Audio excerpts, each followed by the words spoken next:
Pierre Cornette de Saint-Cyr, je suis commissaire-priseur, une sorte de névrosé obsessionnel de l'art. Donc, depuis les années 70, je suis arrivé dans ce métier avec une grande passion qui a été ce que j'ai compris au départ parce que j'étais d'une très grande timidité.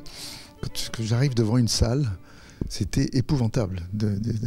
Et peu à peu, je me suis dit que finalement, une salle, c'est une seule personne. Et peu à peu, j'ai compris que la vente aux enchères, c'est un spectacle. Donc il faut séduire la salle, l'animer, la faire rire, enfin pour l'attirer pour chacun des objets. Et donc je suis commissaire-priseur depuis des années.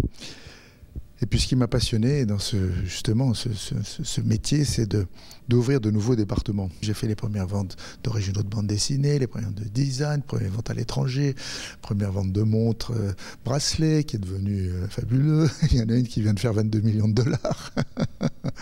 Enfin, voilà, donc c'est un métier qui est absolument passionnant. Et puis j'ai eu la chance inouïe que mes deux fils aînés, après avoir voulu faire de la finance, soient revenus dans l'art, soit mes associés. Et donc nous avons une entreprise ensemble. Et tous les matins, mon plus grand bonheur, c'est de monter sur mon scooter et de me dire je vais retrouver mes deux fils et mes associés.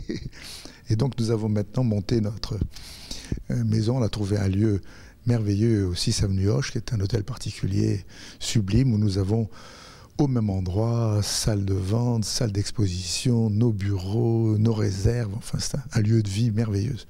Et je veux en faire plus que, avec mes fils, que seulement un lieu de vente. Je veux que ce soit un lieu culturel, qu'on puisse faire des dîners autour de collectionneurs, qu'on puisse faire des conférences, qu'on puisse faire des expositions, enfin que ce soit vivant tout le temps, quoi. L'avenir de ce métier, c'est que nous sommes entrés dans un nouveau monde fabuleux. Vous savez, j'ai créé avec Pierre Estany, Jérôme Sens et Nicolas Bourrieux le Palais de Tokyo en 2000. Et j'ai fait travailler beaucoup les scientifiques et les artistes en même temps. Et tous ces scientifiques m'ont dit, mais est-ce que tu as compris que nous avons changé de civilisation en 2 générations ? 90% des découvertes scientifiques et technologiques de l'histoire de l'humanité ont été faites après 1950. Ça veut dire que le seul moteur de cette nouvelle civilisation, c'est le neurone, c'est l'immatériel, c'est la créativité scientifique et artistique. Et donc on est dans un nouveau monde où il faut absolument comprendre que tout est planétaire, qu'avec les nouveaux moyens de communication, quand on fait une vente, on a la planète entière dans la salle grâce à Internet. Et donc cette évolution doit être absolument planétaire maintenant. Donc il faut réfléchir comme ça. C'est ça qui est passionnant. Et puis de nouveaux marchés qui arrivent grâce à justement, la Chine est arrivée. Moi, ça fait 20 ans que j'y vais, que je me suis battu pour leurs artistes. L'Inde arrive, l'Amérique du Sud arrive. Enfin, c'est un nouveau marché totalement planétaire. Le rayonnement culturel de la France, pour moi, c'est ma guerre. Parce que jusque dans les années 60, nous étions les maîtres du monde. Tous les mouvements artistiques partaient de Paris, tous les grands artistes venaient se faire sacrer à Paris. Et puis depuis qu'on s'est refermé sur nous-mêmes, depuis que notre administration culturelle s'est refermée sur nous-mêmes, on ne fait plus la promotion de nos artistes, de nos chercheurs, de nos entrepreneurs. Enfin, donc le rayonnement culturel de la France, c'est essentiel. Et je veux me battre pour ça. Je veux que nos artistes reviennent sur la scène internationale. Il n'y a aucune raison que nos grands artistes ne soient pas des stars mondiales comme les Anglais, les Allemands, les Américains ou les Chinois. C'est aucune raison.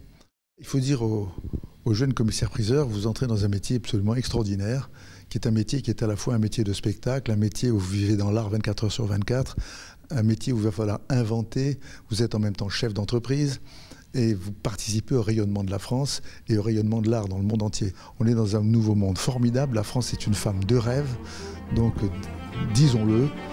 On n'ose plus personne n'ose dire qu'il aime la France, ça devient insupportable, quoi. J'aime la France et je vous emmerde.